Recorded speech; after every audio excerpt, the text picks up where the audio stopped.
best weapons and all of it, and you still giving, you don't give anybody else any credit. Okay, but so Tom. it was really working at 6-2, but Tom said, no, if we're going to go win it all, we got to take it up one more level. Okay. I need somebody who can run after catch because he doesn't have another receiver except maybe Scotty Miller, but he's a second-year player who's just trying to find his way into the league right now. But Antonio Brown can run after catch. Oh, okay. If you get him in the flow, in the mix, in rhythm of the offense, and get him happy and confident and content in his little role, a smaller role in the offense, you have the ultimate weapon. You have somebody who can be a game breaker. So he said, I'm going to close my eyes, I'm going to bite this bullet, and I'm going to force him in at 6-2. With 2 practices, Antonio Brown basically started the game the other night and played 39 snaps. It's hard because you do have 2 Pro Bowl receivers, and you have the GOAT tight end, and you have a little Scotty Miller who's been a revelation. Yeah, this has been his breakout season. Yes. And you also added a Leonard Fournette on top of Ronald Jones, who likes to catch it and run with it out of the backfield. So, boy, you got a lot of mouths to feed, as you point out. Yes. And maybe the biggest mouth to feed is going to be Antonio Brown's. But it's pay me now or pay me later. Because if you'll pay right now, you won't have to pay later. Because if this thing ever came together and clicked and took off, you would have a juggernaut of offensive talent. But it's hard to throw it together with no preseason and now not much practice for Antonio Brown. Well, it's a huge risk because we all know he is the ultimate diva at wide receiver. Skip, you didn't try to make this in the preseason. You're trying to throw this together in the middle of the season. That's what I'm saying. So, but what I'm hearing, if this the undoing, would be Tom Brady, because he would be the one that requested Antonio Brown's presence. I don't think he requested. I think he demanded. Okay, so the undoing of this football team will be because of Tom Brady. Well, I'm not saying there's any undoing. I just think there's going to be unrest, upheaval for a little while. This game and maybe the game Sunday at Carolina, when they're trying to figure it out on the fly. And as you know better than anybody, in this league, at this level, it's very hard to figure it out on the fly. It's happening too fast. So we saw Tom Brady last year force feed Antonio Brown, but where was it? It was in game 2 at Miami when Miami was a just chaotic mess. They were thinking about tanking for Tua. They were tanking for Tua. So if we could see that riff of what happened when they just thrust Antonio into the game as a Patriot at Miami, well, this was easy. This is like, thank you, God, thank you, God, thank you, God. And he hit him 3 straight times on the first drive, and he was open. And what's the difference? Edelman's a broken-down shell of himself on his way to leading the league in drops. Josh Gordon was still there, but as you said, he's running with the proverbial piano on his back, and he's about to be cut by Bill Belichick. That's the touchdown to Antonio that ended the half, basically. And who else is left? There's nobody. And N'Keal Harry was hurt that first half of the year. And the starting tight end that day was Matt Lacoste. Do you know Matt Lacoste? Because not many people do. Skip, you can target AB like that when you have the weapons out there with him that they are. But when you got Chris Godwin and you got Mike Evans, that's a whole different ballgame. So what was the recipe for disaster on Sunday night? The pressure Brady felt in the pocket was the worst of the year. It was pretty bad in the opening game at New Orleans. Chicago was pretty bad. Chicago was pretty bad, but this was relentlessly bad from the first play of the game. He was pressured on 56% of the snaps, which was the second highest rate of the week in the NFL. Okay, so you're trying to speed read, all these mouths to feed, and you're trying to process in the back of your head, I got to spread the ball. I got to spread the ball. I got to keep everybody happy. So he pulled off. He threw 6 balls to Mike Evans and 6 to Gronk and 6 to Chris Godwin. He threw 5 to AB, and he threw 6 more to Leonard Fournette. Well, I couldn't do that any better. I couldn't just draw it up. I couldn't script it any better than that, except they weren't open.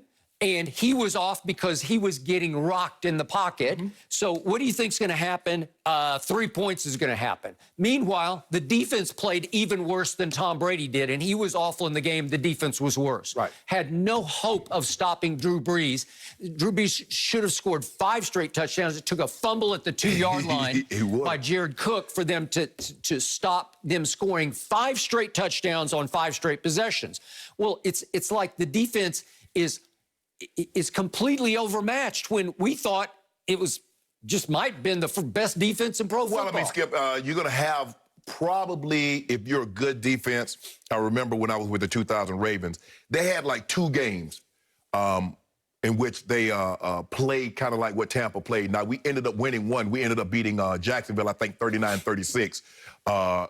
Jimmy Smith had almost 300 receiving yards. Keenan McCardell, I think, was pretty close to 100. So you're going to have one of those games, Skip. You're going to have one or 2 of those games. You just don't want to have it in the playoffs. And so I think that was an anomaly. But as I've said before, I believe the secondary is the weak end. They got to generate pressure, Skip, because they're young. I mean, I think the oldest DB might be 24. So that's a young, and so they're not as tuned as, say, a veteran of Pat Peterson, Jalen Ramsey, things of that nature. So they will get better. The question is that can Tom keep everybody happy? I mean, it might be game, Skip, where, Mike, you're going to get 10 targets this game, but you might only get 4 or 5.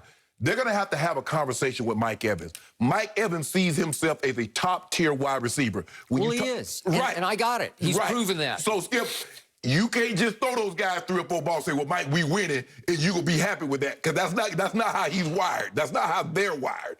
Okay, but how were you wired? When you got to Baltimore, you had to swallow some pride and say, you know what? I've made a bunch of Pro Bowls, but I'm just going to have to accept my fate here. Let me tell you what happened, Skip. Early in my career, my contributions wasn't by catching the ball. I was blocking and playing special teams. So I saw my value as something more than just catching the football. And so even though I was starting, once the offense, Jim Fossil came in with Wade Phillips and built the offense around me, I saw I can still have value, even though I didn't catch 10 passes, if I had a great block, running back had 100 yards, or if I opened up for other receivers to catch. So I saw my value in other aspects. I'm not so sure these guys, Skip, they only see their values if I get 10 for $1.50 and 2 but Mike Evans was a first-round pick, and you were a 7th round pick. Mike Evans was what, the 7th pick in the draft, Skip. So that's him thinking and my thinking was something entirely different, Skip. Okay, but he should take a cue from you and look at what happened to your career arc. And you did, by the way, wind up in the Hall of Fame. Right.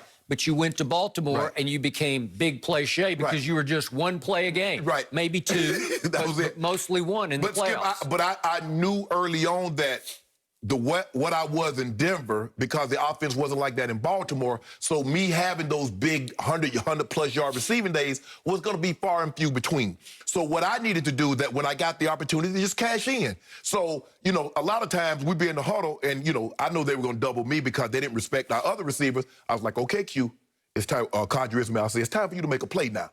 He's like, okay, I got you. Like Jermaine Lewis, I'm going to get on my horses. I say, I'm going to pull the safety. You just get around the corner, and you're going to be wide open. And so it was things of that nature, Skip. I just didn't see my value catching 10 balls for 100 yards and 2 touchdowns. And so, yeah. I needed to do other things. Skip, I just hate to say it, and I'm not trying to brag on myself, but the way I saw myself in contributions is not the way these guys see themselves in being able to contribute. Okay, I got that. But these guys need to grow up and wise up and realize this is the GOAT, albeit at age 43, but he is driven to prove Belichick wrong by winning 1, maybe 2 Super. He's got probably a 3-year window in which he wants to win as quickly as possible. Right.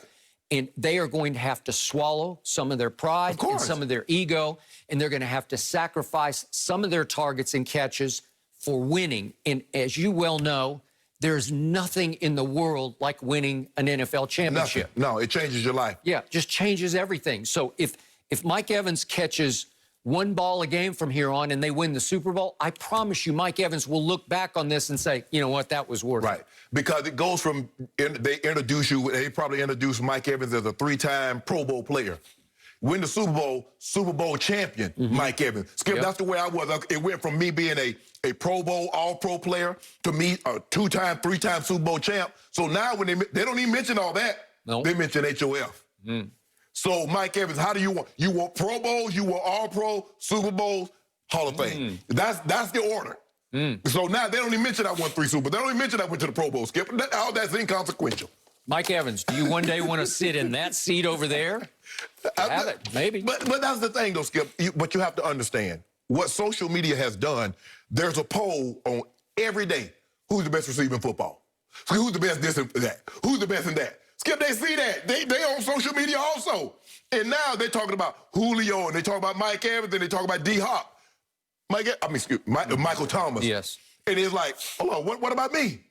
No, you. Now Stephon Diggs is in the mix. Okay. So well, is it not enough, Mike Evans, to be leading your team in every receiving category? Skip, with 34 catches, that's 34. Skip, that's basically 4 catches a game. He's on for career lows. He's on pace now to get 1,000 yards. And he has 7 more catches than the next guy on his team's list, who is Rob Gronkowski, the greatest tight end in history. But Skip, I promise you, Mike Evans is not looking at it like that. He's looking out. Skip, look what D-Hop got. Look what all these top receivers got, how many catches they got, how many yards they got. And he's like, hold on, I'm equal to that, and I got this? 34 little measly catches? Every guy you just named at the top of that list has 0 rings. Am I right? You're right. 0 rings. Thank you. All right, listen up, guys. Russell Westbrook wants out of Houston. We have the latest for you next.